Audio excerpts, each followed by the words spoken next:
episode of Upon the Sea. I am your favorite merman host, Martin Coral. Today, let's welcome a very special guest, Amelia Earhart.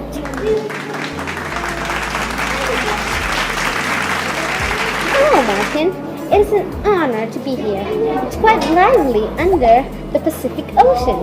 I never knew it was this wonderful since the time it crashed on the 2nd of July, 1937. I was wanting to be the first woman to fly across the world. At that very second, it felt like everything was going to end.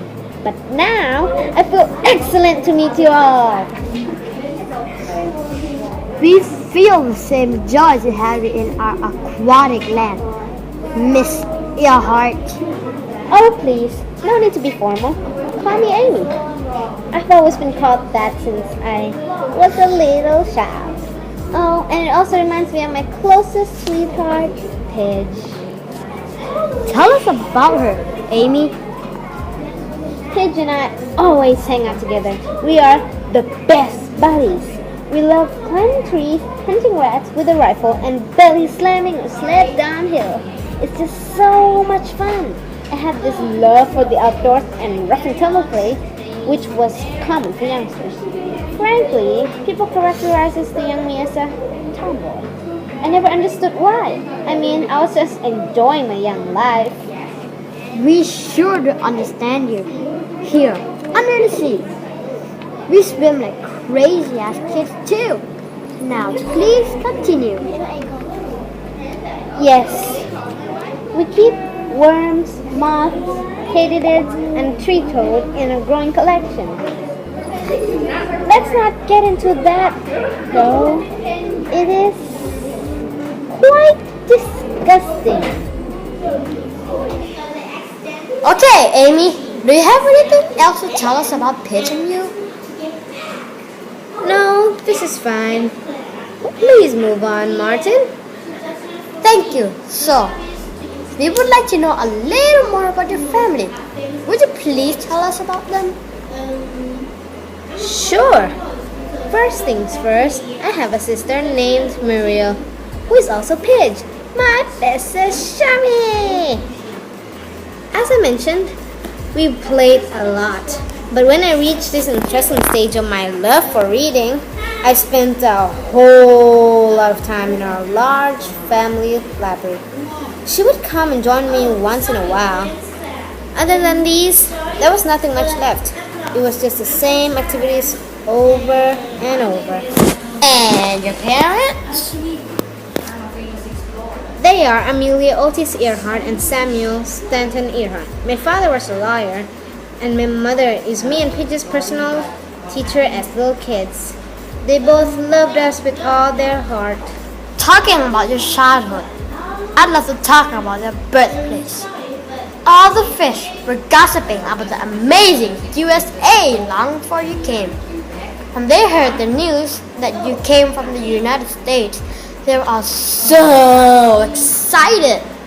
But as an interviewer, I am interested in exactly where. Precisely, I was born on July 24th, 1897 in Ashton. I'm so sorry, I said it wrong. I keep saying my birthplace wrong because I didn't have much education. You know that, right? It's Atchison, Kansas, where the best people stay, good cuisine belongs, awesome animals to hunt, etc. You can try swimming up there and you'll be totes amazed. It'll take quite long though. Plus, up there, the world has changed. I'm not sure if it's as good anymore. Oh, this would definitely be on the underwater gossip news. How wonderful. Oops, almost forgot the top question. What gave you the motivation to fly? But you never asked, dear Martin. Well, when I was 9, me and my uncle helped crumble together a homemade ramp fashioned in roller coaster style. I saw it on a trip. to St. Louis and secured the ramp to the roof of the family tool shed. My well-planned first flight ended dramatically.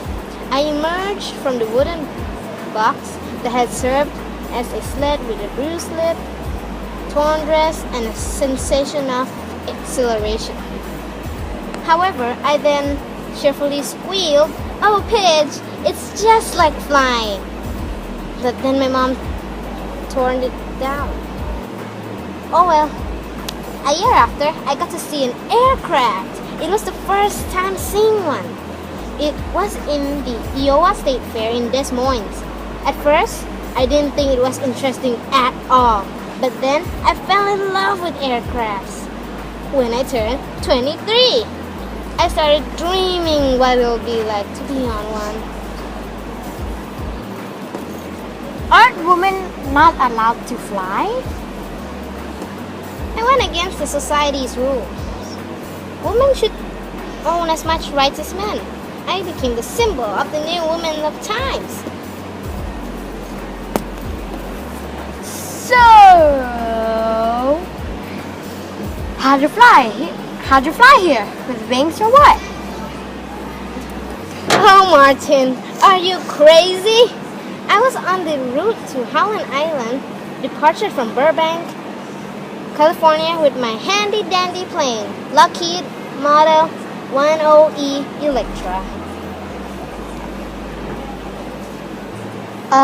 Excuse me, but what on earth is a plane? A plane is a mechanical bird people control to fly. Oh, so no, you didn't have wings? No, Martin, no wings involved. Damn it! I thought humans can fly. Never mind. So, what does your plane look like? How did you feel flying on one? Amazing! It's like 10 times bigger than me.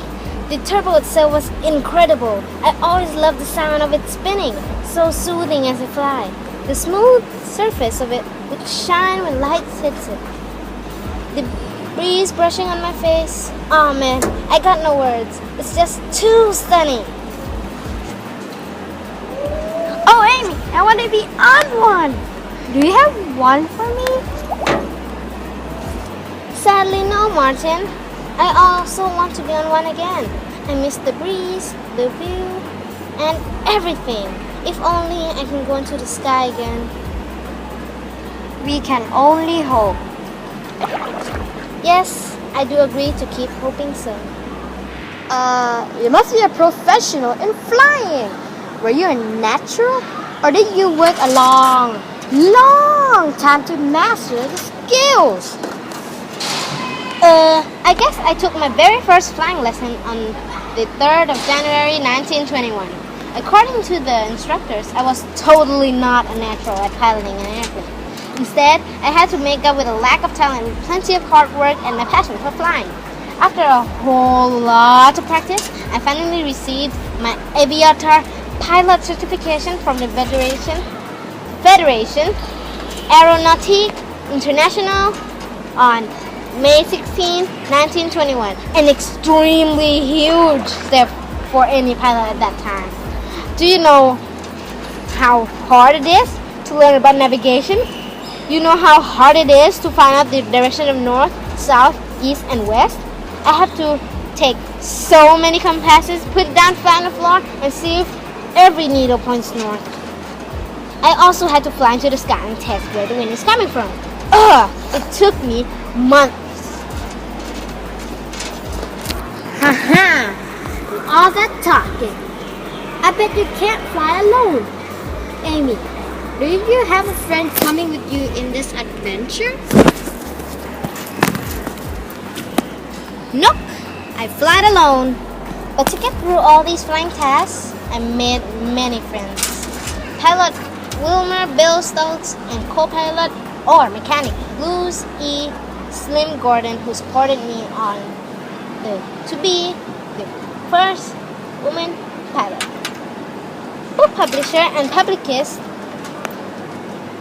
George P. Putnam who interviewed me, President Calvin Coolidge, who held me a special reception, many professors, crews, and so much more. I'll have to stay here for months to tell you all. That's so cool! I wish I made that many friends. You will succeed if you keep trying, Martin. But believe it or not, none of these people ever take Pidge's place. Pidge and you were so close, huh? Did you ever hang out with other friends? Nope, sadly. Remember, I had homeschooling. Ooh. But when I went to high school and university, I had more friends. Friends? What about your boyfriend? Yes. I did not accept my buddy George's proposal of marriage until I was sure he would give me the freedom I needed. Moving on then. Considering you as an explorer, what land did you discover? I guess I was the first woman who flew into the sky, counted as the first female who discovered the sky, other than the birds. Oh, I am the first woman to ever fly across the Atlantic Ocean to the Pacific Ocean, and the first woman to fly solo, but that is when I arrived here with you guys. How sad. But lucky for us, I guess. Hey, let's cheer up and talk about what the people from your country gave you as a reward for being a brave woman to fly a plane. Let's then. Well, you already know that I got put into the record of New Woman of Times. I also got put into history, motivated many other women that dreams to be a pilot, and many achievements. Can you tell us about them?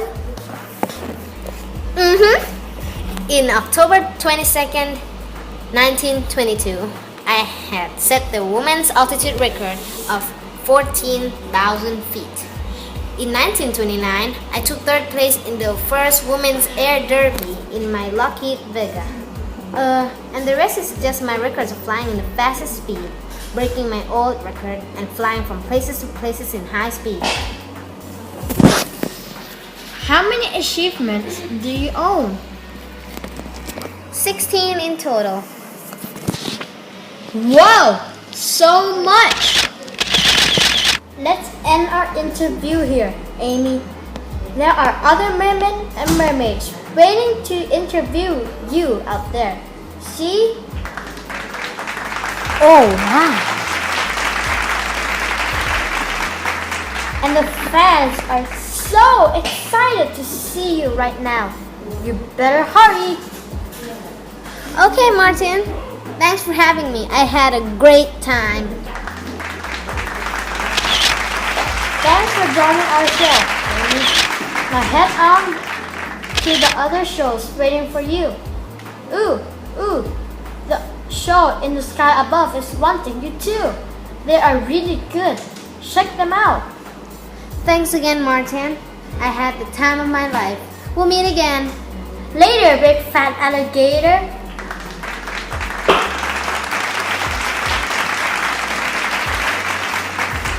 Hooray! For our beloved Amelia Earhart!